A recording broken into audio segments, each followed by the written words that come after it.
Vous le savez, pour les aider à avoir de bons résultats de fin d'année, des parents ont recours aux répétiteurs ou au cours de renforcement organisé dans certains établissements scolaires, un choix qui n'est pas toujours partagé par les responsables du système éducatif ivoirien. Alexis Ouedraogo.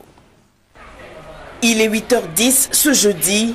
Solange est en retard. Elle est élève en classe de 3e au collège moderne de Cocody à Abidjan. Au programme de sa journée, une interrogation d'histoire-géographie. Après l'épreuve reprise des cours, Solange est plutôt à l'aise. Elle nous explique que la veille, elle a travaillé cette leçon avec son professeur de maison.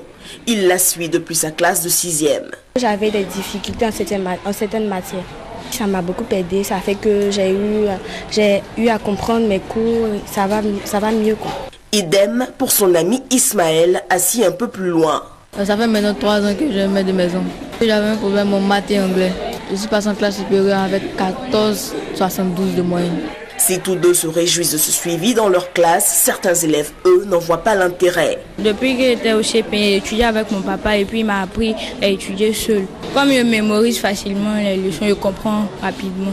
Pour ou contre des cours de renforcement pour les élèves, nous sommes allés dans la rue pour savoir l'opinion des populations. Les enfants aujourd'hui ne s'intéressent pas beaucoup aux études. Donc quand on pense qu'ils sont en classe, or le plus souvent ils ne suivent pas. Donc on s'est dit que bon, ce qu'ils ont entendu plus ou moins en classe, si à la maison quelqu'un vient pour répéter, au moins le minimum sera enregistré. Les enfants, ils ne sont pas suffisamment aguerris. Il faut pouvoir les encadrer.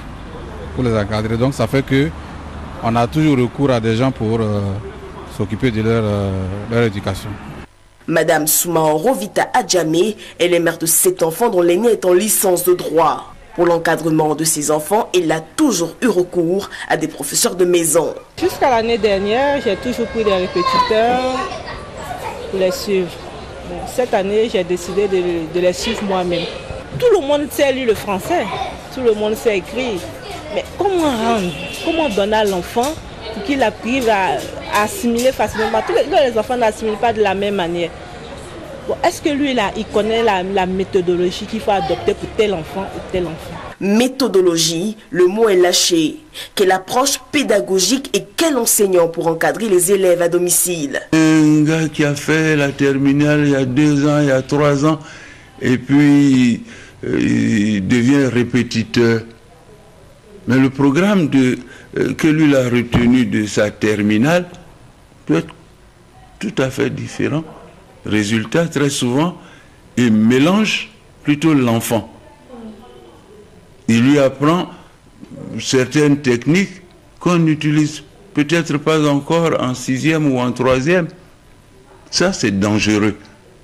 Adjamé Liberté, une affiche parmi tant d'autres attire notre attention.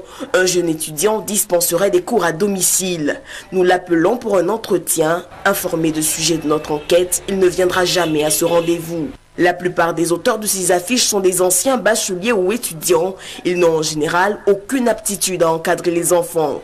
Pour eux, l'affaire représente juste le moyen de se faire de l'argent.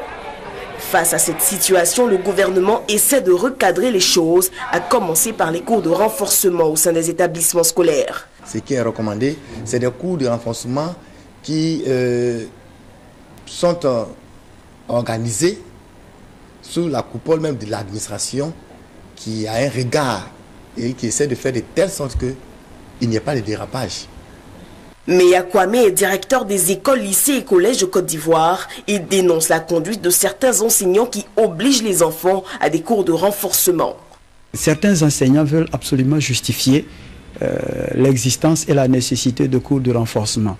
Et donc, ils organisent ces cours, de préférence en dehors des emplois du temps.